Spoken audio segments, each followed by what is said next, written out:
I sat there at my rotary grinder and watched the calendar. I didn't have to mark the days off. I knew when they were. It was tomorrow I'd have to go. Watch the grinder in the soapy water, watch it, and tomorrow I'd have to go watch it. This is Metamorphisite, a suspense story of the one thrilling moment in a man's life that can only be called high adventure.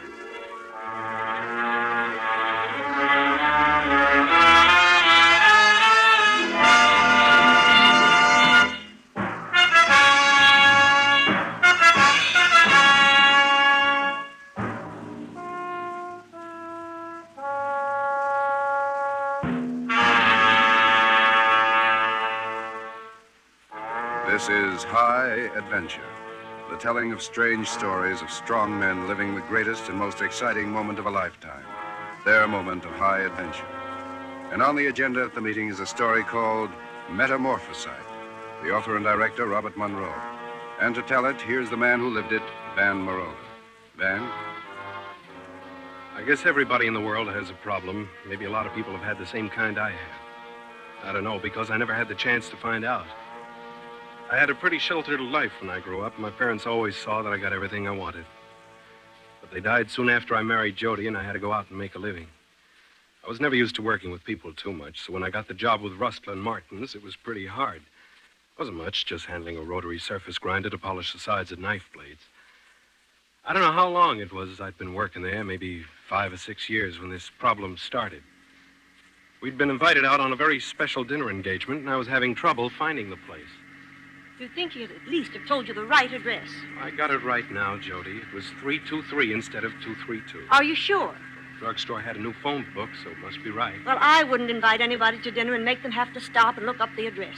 Mr. Evans probably thought I knew it. More than likely, he told you and you forgot it. Oh, no, I don't think he did. I wouldn't be surprised. You even forgot he asked us until today, then you suddenly remembered. Oh, Van, I don't know what I'm going to do with you sometimes. It was weeks ago that he asked us, Jody. Suppose you'd forgotten completely about it. I wouldn't do that. You might have. Suppose you didn't remember until tomorrow. Your employer, your boss, asked you to dinner. First time he's shown any interest in you. Jody. Oh, I don't know. And don't call me Jody. All right, Josephine. Look at these beautiful big homes. They are big. I wonder what it's like to live in a house that big. Mr. Evans lives along here somewhere. 323, remember? Yes, Jody. There's 319. The next one, Van. Oh, it's a big place. It should be, with the money he's got. Don't turn so fast. It was sharper than it looked. Isn't that a beautiful lawn? Nice and green. Drive up to the front entrance, Van. All right. Must be the gardener there by the flower bed. Yes, I guess they can afford... Oh, no, that's Mr. Evans. You're sure? Sure. I've seen him when he came through the shop. I still don't understand it. He doesn't even know you to speak to you, and he invites... Stop the car, Van. Well, I thought you said to drive up to It'll the be front. nice and informal to greet Mr. Evans while he's relaxed with his flowers. It's probably his hobby, Van. Stop right up there. All right, Jody. Please, Van. Josephine. I'm sorry.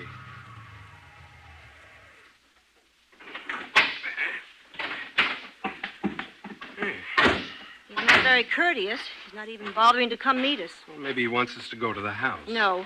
We can be as informal as he can. Come on.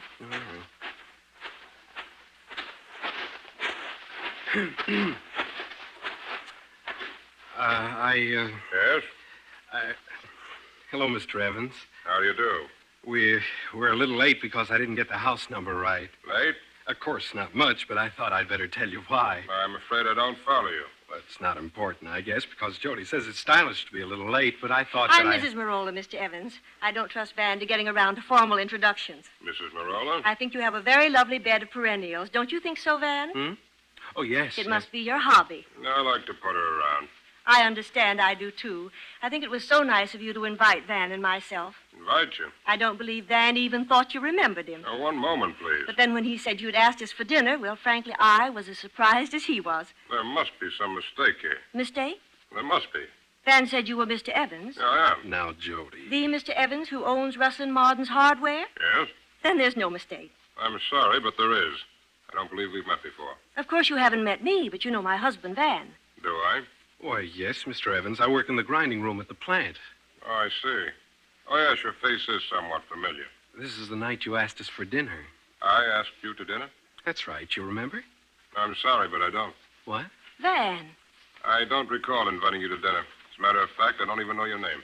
Well, of course you do. I'm Van Marola. I work on the Blanchard, grinding 264 blades. I'm always glad to meet my employees personally, Marola, but this is hardly the place and time. You didn't invite us to dinner tonight? I'm sorry, no. Of course you did, Mr. Evans. When? Well, a couple of weeks ago. I was demagnetizing the chuck, and just as I was about to put a new piece on the If plate, you'll excuse you came me. over and put your arm around my shoulder, and you said, Van. You must have been drunk. Oh. And I want to tell you, no, I don't... No. You said, Van, I want you and the wife to come up to my place for dinner. I'm sure I didn't say any such thing. Well, then I asked you when, and you said 3 weeks from that Friday. I almost forgot about it until today, but well, here we are. That's the strangest fabrication I ever heard.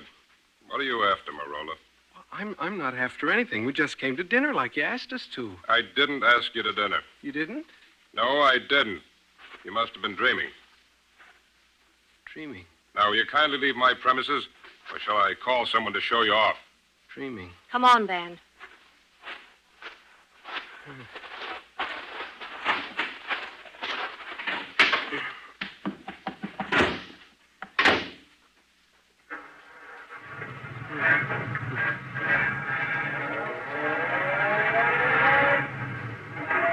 I've never been so embarrassed in my entire life.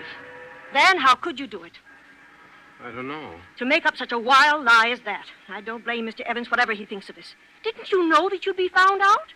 Did you think you could walk right into somebody's house and put across a story like that? Oh, Van. I don't know. Why didn't you tell me it was a joke or something? If I'd known it was a lie or a joke, but to make up something like this and then try to brazen it out. Did you think I wanted to have dinner with the great Mr. Evans that much? Why did you do it, Van? Why? I don't know. I don't know.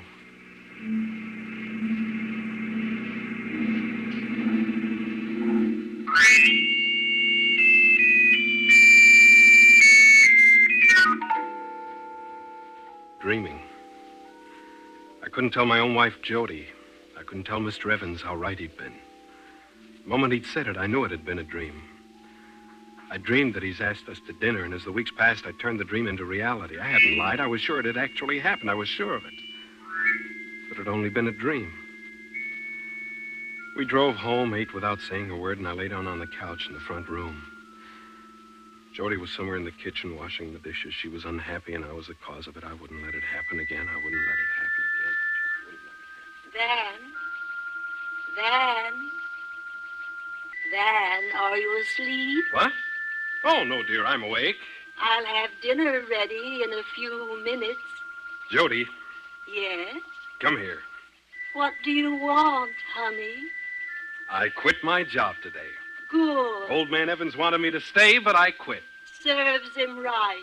Trying to bribe you with that big dinner the other night. Well, I'm through with him. Jerry's coming over in a few minutes, and we're going to talk business. Did he quit too? Mm-hmm. We're going to start a plant of our own. Van. Like it? It's wonderful. I figured it was about time I got out and did something big. You'll do big things, Van. I know you will. Hey, what do you say we take Jerry and go out and celebrate, huh? I'd love it, honey. We're going places and do up the town, honey. Put the stuff on the stove back in the icebox. I'll buy us a dinner at the best restaurant. Oh, that's Jerry now. I'll get it. Uh-huh. Hiya, Brain. It's Jerry, all right. Come on in. Well, no more rides to work. Nope. Trouble was, we never knew how smart Van here was, Judy. He's swell-headed enough. Well, I have a right to be. I don't deny that, big shot. Now, come on, let's talk business. You build 'em and I'll sell 'em. I'll get dressed. You going out? We're all going out and celebrate. Hey, that's all right. I want to talk over a few things first. Sure, Chief, shoot. Well, first of all, I think I got all the papers straight on the patent knife. That ought to be our first product. You know best, Van. I'll design the dies for it as soon as I can, Jerry. Now, what about the factory building? Well, I went over on my lunch hour like you told me to. Good. Van. And just as you thought, we can get it cheap if we play it careful. Van. Van. What's the matter? I don't know. Nothing, I guess. Go on. So I told the guy we'd let him know tomorrow. Van, wake up. Hey, are you listening to me? Yeah, sure I am. Go ahead. Act like somebody's bothering you. I don't know. I just feel funny. Hungry? Van. Yeah, maybe that's it. I'll get Jody and we'll go out. Now you're talking my language. Van, will you please wake up? Can you beat it? For years we drive past that plant. You'll be late again. Now you and me'll be running the place ourselves. Jerry's outside honking, Van. Too bad you're Van instead of Tom. Then we'd be Tom and Jerry Incorporated. Pretty neat, huh? Van, will you wake up? Yeah, we'll all have Tom and Jerry. Not bad. Not bad. Van. Oh. I thought you were dressed, Jody. Well, I don't have time to dress when you oversleep. And will you please tell that Jerry to stop honking? Jerry? Oh, Jerry, yeah. I'll fix you some coffee for breakfast while you get dressed. Yeah, all right, Jody. Oh, I'm stiff. I should think you would be after sleeping on the couch all night. Some people don't have sense enough to come to bed. Yeah. You should have awakened me. I can't be bothered. Will you stop that honking? All right, honey. I'll tell Jerry to wait a minute. Yeah. You stop, Jody. He'd better. I don't see why you can't take a streetcar to work instead of riding with that bum. Oh, he isn't a bum, honey. He's just a...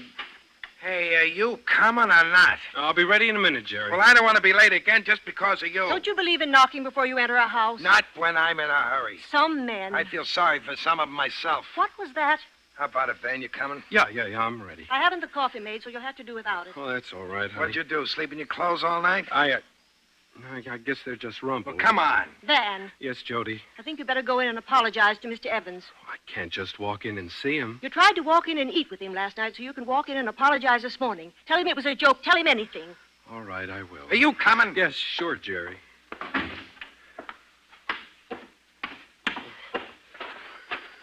You're going to have to take your car to work next week. Mine's going to be in the shop. Yeah, sure. It's your week to drive us anyway. Apologize to the old man Evans for. Oh, crazy thing that happened last night. What's this about eating with him? Oh, just a joke. Some joke. Yeah. Old man Evans would no more ask you to dinner than he would me. And he's never going to ask me, I can tell you. No, I guess not. Hey, Jerry, Yeah? you really think we can get the plant? Huh? What plant? The government plant over there. Remember we were talking about it? When were we talking about it? Well, just last... I don't know. Forget it. What'd you do, hang one on last night? I was thinking about something else. I guess you were. What would we do with a factory like that? Nothing, I guess. White elephant, that plant is. War over, no good for anything. No, it isn't.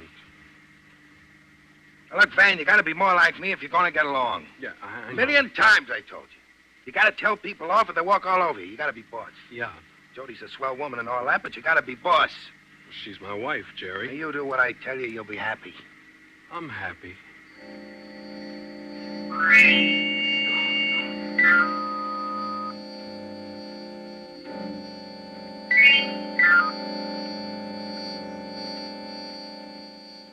We rode down to the Rustlin Martin plant as we had 1,000 days before.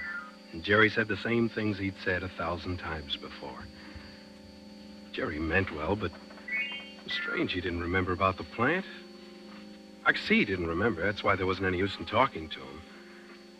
When we got to work, I thought about what Jody told me to do, but I didn't go to see Mr. Evans. So the rest of the week, I kept giving her reasons why I hadn't gone to Mr. Evans, and each morning she'd remind me to see him. She was still reminding me the next week when it was my turn to take Jerry and me in my car. It'd been hot all day. I was tired when I drove down Lane Avenue with Jerry half asleep in the seat beside me. To give Jody another good reason why I hadn't seen Mr. Evans was a long, straight road, long and hot, with a good reason for Mr. Evans, a good reason. I thought you'd like this place, Marola. That's why I asked you to have lunch here. Of course, I had another good reason, too. Yes, I suppose you did, Mr. Evans. You're not the type of man who does anything without a reason. I'm a man who comes directly to the point. That's fine. So am I. When you and your lovely wife had dinner with me the other evening... Well, that was a fine dinner. Glad you liked it. Uh-huh. Well, come to the point. Well, I wanted to find out your reason for quitting us. I see. There was a great future for you with Rustlin Martin. I don't think so. Oh, I'd had my eye on you. I'm sure you have. I'll stop playing with words. Is it true you and this Jerry have opened the government plant? You going to make knives there? That's right. You'll be in competition with Rustlin Martin. Oh, we realize that. I'm a tough man to buck, Marola. We can do it. Now, look here. We can use men with ideas. Ah, you had your chance. Oh, I know you went a long time without any recognition. Sorry, Evans. We've already made plans. We'll be in production on our new style kitchen knife within a month. It's too late for us to stop. Well, I'm a fair man, Marola. I wish you luck. It'll be a friendly rivalry. And come up again for dinner. Well, thanks. I don't think we'll take up that.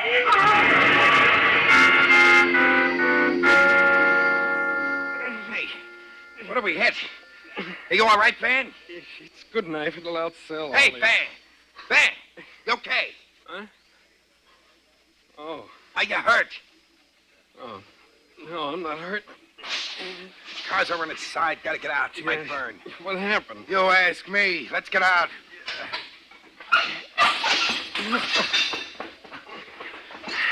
My sleeve is torn. You should worry about your sleeve. Look at your car. Oh, front end's mashed in. What happened, anyway? Didn't you see? I was sleeping. Well, Must have hit that wall there, then turned over. Yeah. How come you did that? I don't know. Looks like you skidded on the car tracks. Yeah, I guess that was it. Your guess. Don't you know? Well, you see, Jerry, Mr. Evans and I were talking. Who? Mr. Evans. Is he here? No, we were sitting So musing. here comes the cops. What do they want? You'll find out. Now, listen, Van, you gotta give them a good story. You tell them just what I say. Why? Tell them you blew a tire. Then it's not a criminal case. Criminal. Stick to your story, you hear me? A tire blew and threw you into the wall. Criminal. Don't worry, you'll get out of it. All right, what happened? You the driver? No, he was. Well, Tire blew. that make you go clean across the street and ram that building? The tire blew. We'll see. Frankie, check the tires on the rack and get witnesses. Okay, Joe.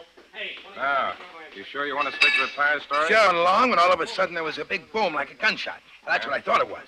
Then we started to swerve. Pretty soon we hit the building. Is that right? hey, Joe. Oh, stay here a minute. I'll be back. It's okay, Van. I fixed it. Jody wanted to use the car tonight. Well, she's sure not going to use it now. Cost a lot of money to have it fixed. You better worry about fixing the side of that building. Yeah, I'll have to pay for it. Building didn't jump out and hit you, remember? No.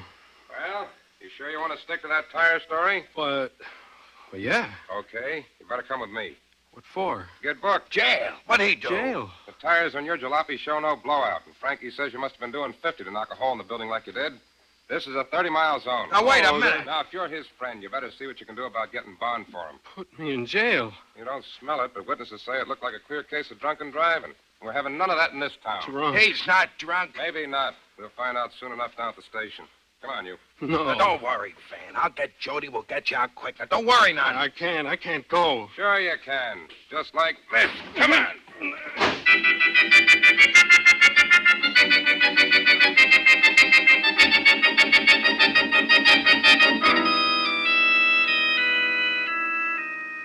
Criminal.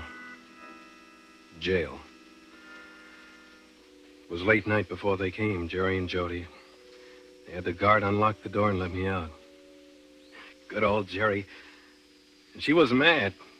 Dear, sweet Jody. They said it'd come up in court the next week, so each day when I went to work, I'd look at the calendar next to my machine and count the days before the trial. The car was being fixed, so Jerry and I went to work on the streetcar until his car was out of the shop. I'd sit there at my rotary grinder and watch the calendar. I didn't have to mark the days off. I knew when they were. It was tomorrow. I'd have to go watch it.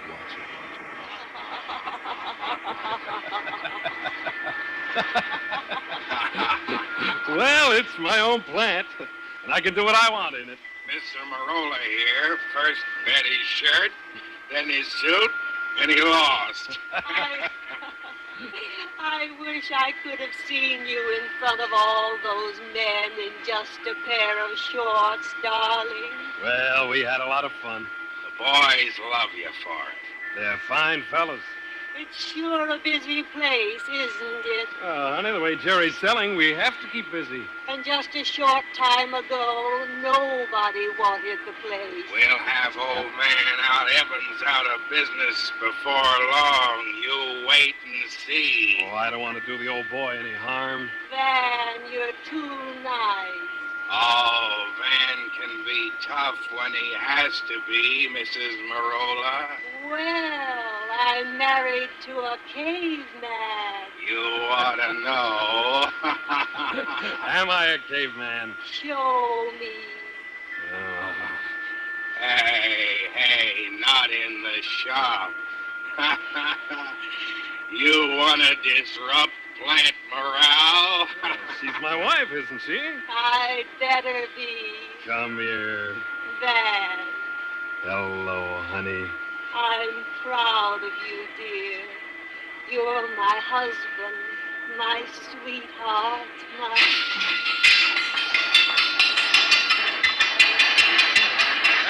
Hey, what's going on here? You crazy dope. Shut it off. Gotta be proud of me. Shut it off.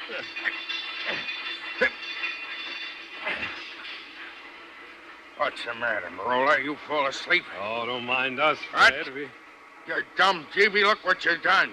You ground it clean out. There's nothing left. I did? And it's the last time. You've been falling off for months now, but this is the end of the line. End of the line? That's what I said. I tried to be patient with you, Marola. I've covered up your mistakes as best I could. Now you gotta go to the big boss. Mr. Evans?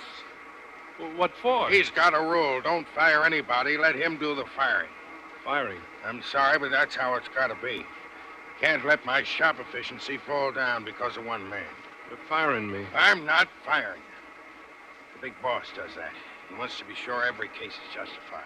I won't have a job. This ain't your kind of work, Marola. I've been seeing it all along. Now, come on. I don't want to see Mr. Evans. You've got to. Come on.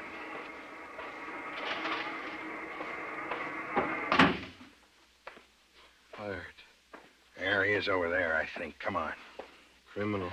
It's a bad thing to let one of them Blanchards bear down full, wrecks everything. Jail. Oh, like getting out of jail, huh? Well, I don't blame you. It's hard work. What the GB's, the pay is good. Good. Get into full production. Now, Mr. Evans. Yes? This is Marola, sir. I'm letting him go. He's been dropping off in efficiency, late to work, low output, and today he burned up the Blanchard. I see. Too bad. Well, what's your side of the story, Marola? Well, don't be afraid. Speak up. Hey, he looks funny. Mr. Evans? I won't talk any merger until I've heard from Jerry. Now, Van. I know you're the brains of your outfit. That's why I came here to your office. I'm sorry, Evans. Jerry started out with me on this thing, and I'm a fair person. I believe he should have a voice in the matter. What kind of talk is that? I don't know. Say, aren't you the Marola who brought his wife out to my home? Thought I'd invited you to dinner? Yes, you are. Well, of course, I know how Jerry feels. I think he'd agree to merger with your company on one condition. Well, it would have to be a hard one to meet before I'd refuse. All right, Evans. Here it is. You'll retire from the business immediately, and we'll take over both plants. We'll give you 23% of our stock issue for your factory and good name. That's a hard bargain. I'm afraid that's the only one we'll accept. All right. It's a deal. Well, Marola, go on and speak up. Mr. Evans here is giving you a chance. Wait a minute. What is it? This man's sick. He ought to be after what he did to that Blanchard. I'm glad you accepted, Mr. Evans. I don't like to be harsh to any man, but you are our strongest competitor, and after all, business is business. I understand, my boy. Say, this is certainly a beautiful office. Yeah, we've been doing all right. This man needs a doctor. You'd better call his wife. Yeah, I will. I'll get his pal, Jerry, to help. Now, if you'll excuse me, Mr. Evans, my wife is waiting outside in the car. We're going to take a little vacation out west. As a matter of fact, you can take a vacation yourself now. How about it, huh? Yes, indeed. Well, good luck. I'll see you when we get back. That'll be a long time. I got my car. I'll take him. Hello, honey. Sorry to keep you waiting. You and your business. Well, we're through with it for a while anyway. I've been waiting so long for this van. And now we're starting. Yes, it's wonderful. Oh, I feel great. Like a new man, Jody.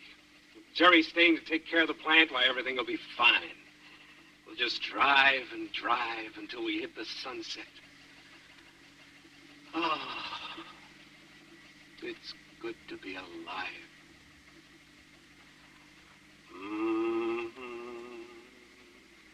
I've examined him very carefully, Mrs. Marola. What can I do, Doctor? What can I do for him? There's not much we can do at the moment. But what is it? Please be calm, Mrs. Marola. Maybe a month, a year, perhaps longer. It's hard to tell about schizophrenia. Some return slowly, others overnight. Van. Van, dear, please. For me. Van. It's Jody. Jody. Van. Mm-hmm. What? Oh, no. Don't worry, honey. What did you say? Why did you stop humming, dear? I like it. Oh, I don't know. I thought I remembered something. Oh, well, it slipped my mind. How do you like the new car? I like you better. Now wait. I have to drive. All right, honey.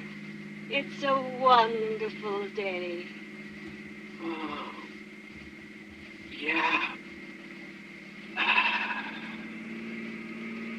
Wonderful.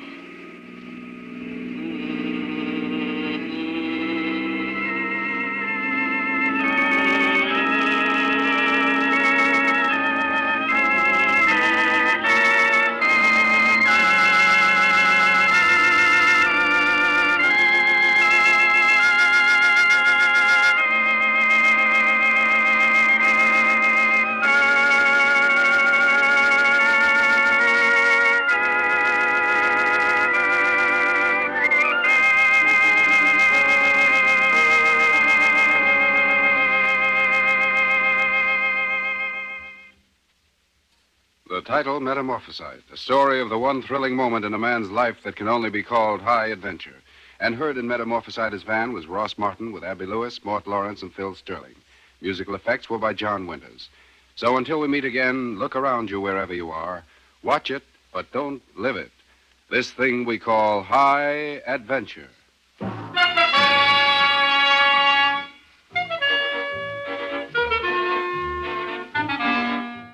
Three chimes mean good times on NBC. Most people are asleep in the wee hours of the morning. Most people, but not hard-hitting Charlie Wilde. Charlie is the new private eye who hits his stride between midnight and dawn. But you won't have to stay awake all night to hear Charlie Wilde. Yes, for the benefit of us daytime folks, Charlie will recount another of his perilous escapades a little later this afternoon.